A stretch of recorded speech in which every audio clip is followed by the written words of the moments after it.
Today we're going to complete a set of notes called Doing Science. So as we've done on all of our days before, we're going to add our date to our table of contents. Today is 9/11/20 and the title is Doing Science. And it's going to go on page 7. So you should have printed out the Doing Science notes. They look like this, and as we've done before, you can trim it down like I've done here. If you don't want to trim it down, you can just hamburger fold it in half and then glue half of it in. So I'm going to do the trimmed down version. I don't want to flip all my pages, so it's going to be on page 7. And I'm just going to glue this in.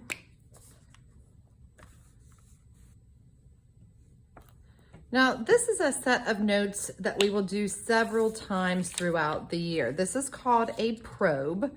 And basically what I use probes for are at the beginning of a new lesson or a unit, I want to find out a little bit about what you know about the topic that we are getting ready to study. And so it gives you sort of a scenario.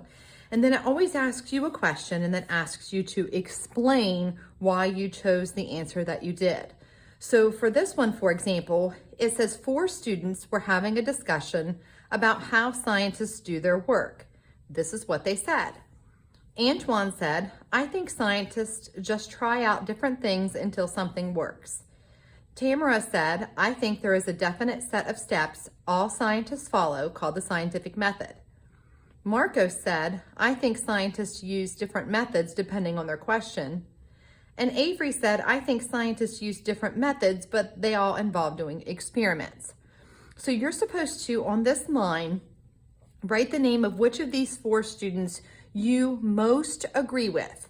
You might find that you agree with 1 of them or 2 of them or even 3. You might even agree a little bit with all 4, and that's fine.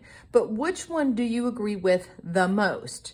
There actually may sometimes in these probes be an answer that you don't completely agree with. So you might agree with one of them the most, but not completely. That's okay too. So it's asking which one you the most agree with. So you're going to put their name here, but that's not enough. You have to complete the second part.